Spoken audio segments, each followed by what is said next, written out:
সুন্দরী এক মাইয়া আমার চোখে চোখে চাইয়া মন প্রাণ কারিয়া লইয়া করল অভিমান।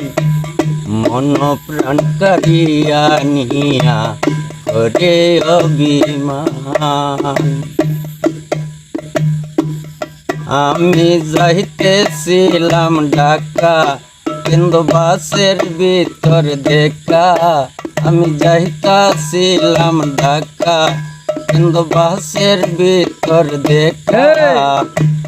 জিজ্ঞেস করলে বলল আমার বাসা গুলিস্তান। জিজ্ঞেস করলে বলল আমার বাসা গুলিস্তান। মন প্রাণ কারিয়া লইয়া করে অভিমান।